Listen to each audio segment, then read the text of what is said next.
கர்த்தருடைய பரிசுநாமத்திற்கு மகிமை உண்டாவதாக. ஒரு வசன தியானத்துக்கு நேராய் நாம் பார்ப்போம். 1 நாளாகம புஸ்தகம்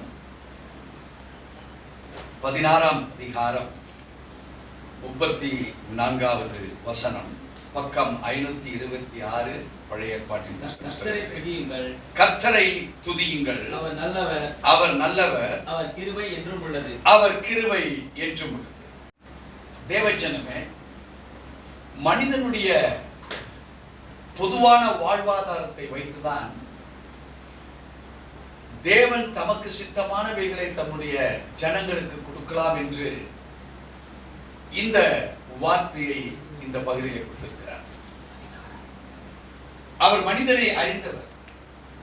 மனிதன் எப்படிப்பட்டவனா இருக்கிறான்னா, ஆதியிலேயே அவன் பிறர் சொல்லை கேட்கிறவனாக தான் ஏதேன் தோட்டத்திலே அவன் கவர்ந்து இழுக்கப்பட்டான்.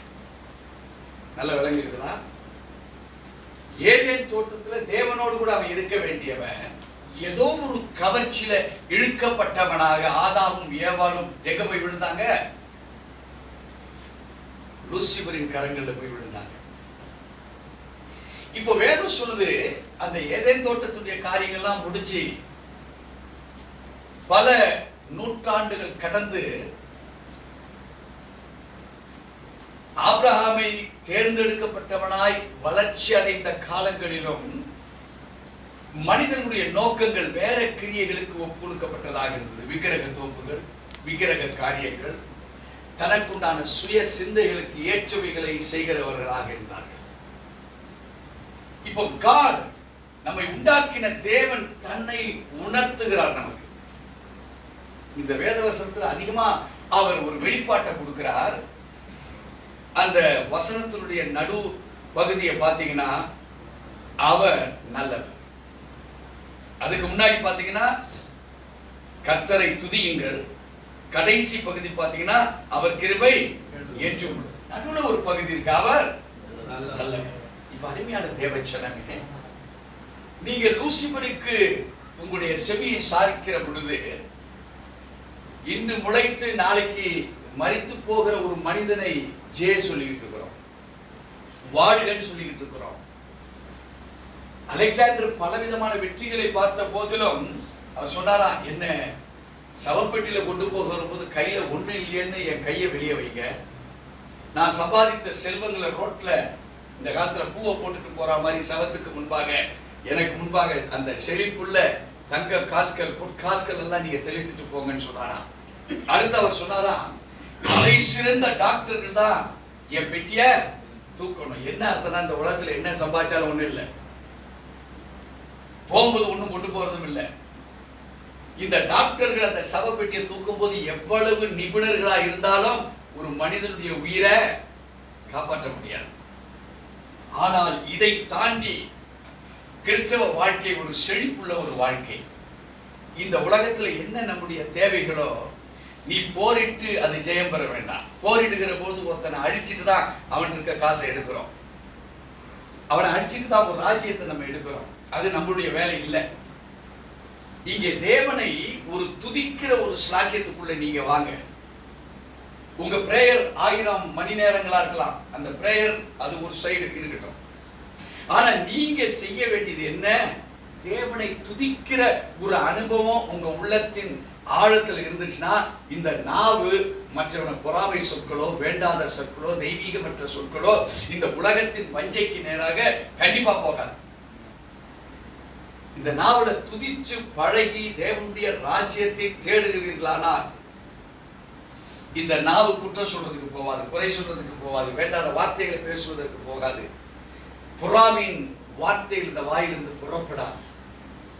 ஜீவனுக்கு ஏதுவான அவரை குறித்ததான ஒரு குற்ற உணர்வுல இருக்கிற கூட நீங்க நல்ல உணர்வு சொல்லிதான் அவனை திருத்துவீங்க. ஏன் திருடுறப்பா தப்பின்னு அப்படின்னு சொல்வதை காட்டிலும், எத்தனையோ பொழைப்பு இருக்கேப்பா அப்படின்னு சொல்றதும் ஒரு நல்ல வார்த்தை தான். ஏன் திருடுறேன்னு கேட்கறது காட்டிலும் இப்படி கேட்கறாள், எத்தனையோ பொழைக்கிறதுக்கு வழி இருக்க பாப்பா, நம்ம திருடியே இவர் சுட்டி காண்பிக்கலையே, பொழைப்பை பத்தி காண்பிக்கிறாரு. ரெண்டும் ஒண்ணுதான். ஏன் திருடுறன்னு கேட்கறது ஒண்ணுதான். எத்தனையோ பொழைப்பு இருக்க, பாப்பா நான் வழி காமிக்கிறேன். சோ இங்க ஆண்டவர் ஒரு மனிதனை உருவாக்க நினைப்பது முதலாவது கட்டம், அவர் நல்லவர், அவரை போல வேற யாருமே இல்லைங்கிற ஒரு தீர்மானத்தை எடுங்க. நேற்றுக்கு செய்த நன்மைகளுக்காக அவரை துதிங்க. நைட்டு தூங்குறதுக்கு முன்னாடி துதிங்க. உட்கார்ந்து துதிக்க முடியல, படுத்து கொண்டே துதிங்க. வேற ஏதாவது துதிப்பதை, நினைப்பதை, இந்த வாயிலிருந்து செயல்படுவதை காற்றிலும் படுக்கிற தூக்குற வரைக்கும் அவர் துதிச்சிருங்க. இதை செய்தீங்க உங்களுக்கு துதிக்கிறேன், அதை செய்தீங்க உங்களுக்கு துதிக்கிறேன், சாப்பாடு கிடைச்சது நான் துதிக்கிறேன், மழையில நனையாம அழைச்சிட்டு வந்தீங்க துதிக்கிறேன், நீர் நல்லவர், நீர் சர்வ வல்லமை உள்ள தேவன், உங்களை நான் துதிக்கிறேன் சொல்லிக்கிட்டே இருக்கிற வாயிலிருந்து. உங்களுக்கு அந்த துதித்தலோடு கிடைக்கிற ஒரு தூக்கம் உங்களுக்கு தரிசனங்களை கொண்டு வரும், சொப்பனங்களை கொண்டு வரும், மகிமையை கொண்டு வரும். உங்களோடு கூட தேவன் பேசுவார் இரவு நேரங்கள்ல. அவர் பேசும்போதே நீங்க உங்க நினைவுல என்னென்ன தேவைகளுக்காக அவர் இடத்துல நீங்க ஜெபிக்கலாம் இருந்தீங்களோ அந்த துதித்தல்ல அவர் சொல்வாரு, உனக்கு நான் கொடுத்துட்டேன்ப்பா சாமி, நான் இன்னும் கேட்கவே ஆரம்பிக்கலையே. அவர் சொல்வாரு, நீ துதிக்க ஆரம்பிச்சிட்டல்ல, உன் துதிகள்ல உன் தேவைகளை நான் அறிந்து கொண்டேன். அல்லேலூயா. எப்படி இதை செய்தீங்க நன்றி, அதை செய்தீங்க நன்றி. ஓ என் பிள்ளைக்கு இன்னும் இது நான் செய்யல, செய்திருந்தா இதுக்கும் சேர்த்து நன்றி சொல்லியிருப்பான். காலையில பாத்தீங்கன்னா அந்த காரியம் உங்களுக்கு வாய்க்கும். அல்லேலூயா. நல்லா மற்ற 7 புது ஏற்பாட்டுல 7ஆம் வசனத்தை சொல்றா, கேளுங்கள் அப்பொழுது உங்களுக்கு கொடுக்கப்படும், தட்டுங்கள் திறக்கப்படும், தேடுங்கள் கிடைக்கப்படும் என்று சொல்லி. தேவ ஜனமே, அவரை துதிப்பதில் நம்முடைய பிரேயர், கேட்பதில் நம்முடைய பிரேயர். பரவாயில்ல, கேளுங்க, தப்பில்லை. ஆனா துதிச்சு கேளுங்க, எஃபெக்ட் மகிமையா இருக்கும். அல்லேலூயா. அதான் நாங்கெல்லாம் பார்த்துட்டு இருக்கிறோம். ஊழியக்காரங்க அப்படிதான் பார்க்குறாங்க, சத்தியம் தெரிஞ்சவங்க அப்படிதான் பார்க்கிறாங்க. அறியாதவர்கள் அதை பெற்றுக்கொள்ளுகிற அனுபவம் தெரியல. So we need, we ought to praise and worship the Lord to receive all the blessings of the holy heaven.